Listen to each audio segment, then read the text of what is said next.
Here's what they call a camp axe, 15-inch handle. That's 15 to here, probably 14 to there. I picked up at a car show. It was laying in the mud.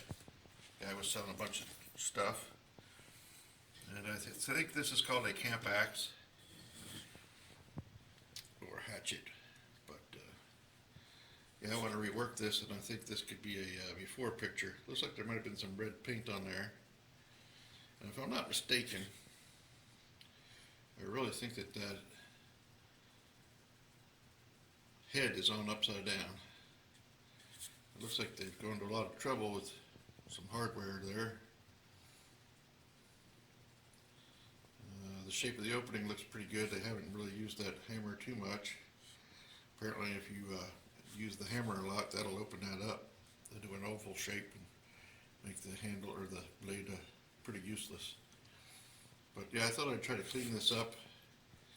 And I think this handle might be gone. I think it's kind of chopped up in here and splitting there. But I'll think about it. I'll probably replace the handle. It's a nice, looks like hickory, and the grain's going about almost the right way. You want it to go that way, straight across the top. It's diagonal there, going that way, but better than most. But yeah, it's a nice piece of wood though, you know.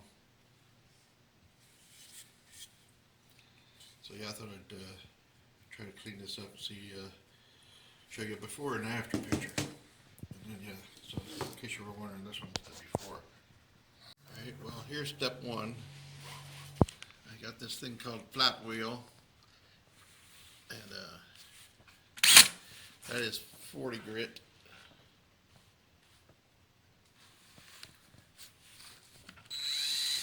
And I ran that across one side of this hatchet. And it's a big improvement already. Looks like it's got an edge on there, but if you look, it looks pretty rounded. It's not a straight edge.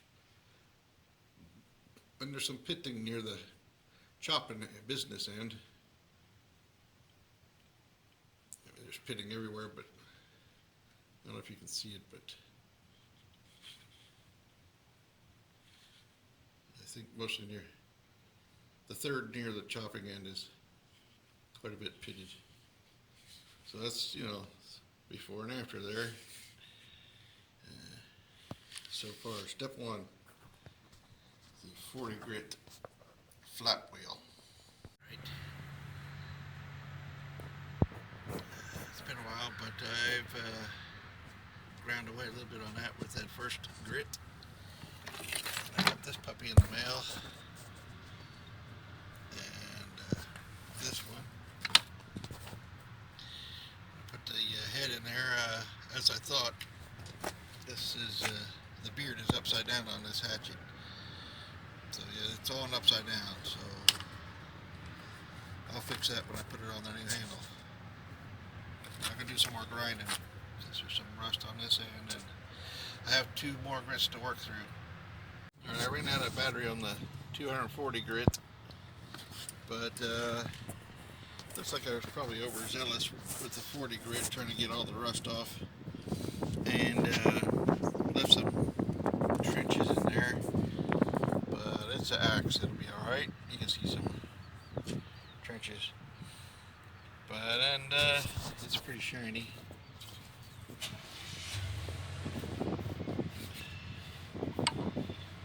Reflective,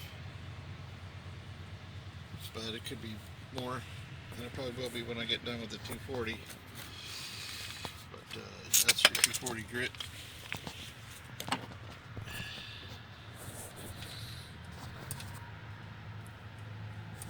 And then yeah, this handle looks really nice, from Beaver Tooth Hickory, genuine hickory, Beaver Tooth Handle Company. But I like the way that grain goes down that handle like that.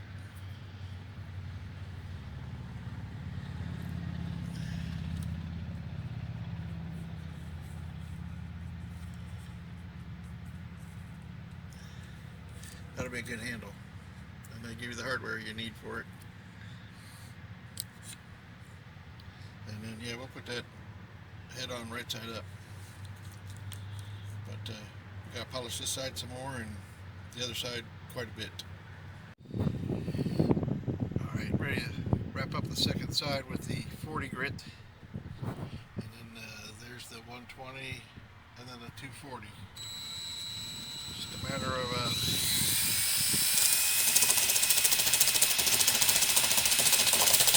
running it hard and fast.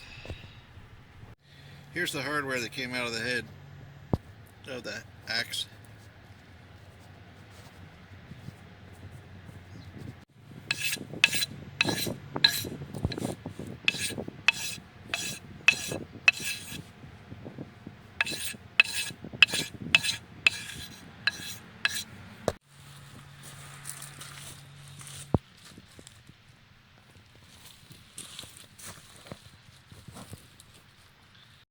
Starting with this $2 camp axe I picked up at a car show in Youngstown, Ohio, I began grinding using this a 40 grit flap wheel, and then this 120 grit, and then a 240 grit.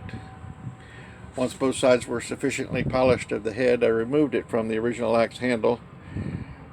4 nails, 3 screws later, I placed it on the new handle, and using some glue and the wedge that came with the handle. The handle I got from Weber Tooth Handle Company.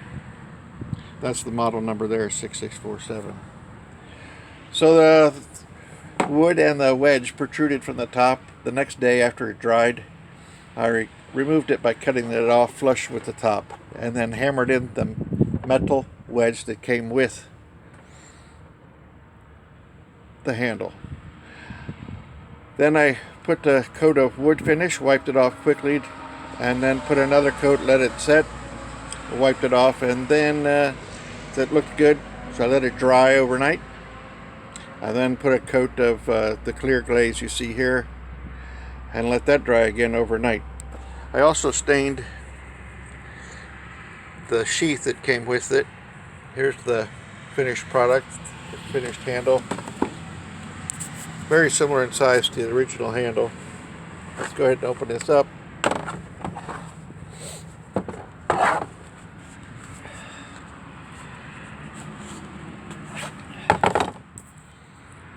And you'll see the finished product here. Looks pretty good.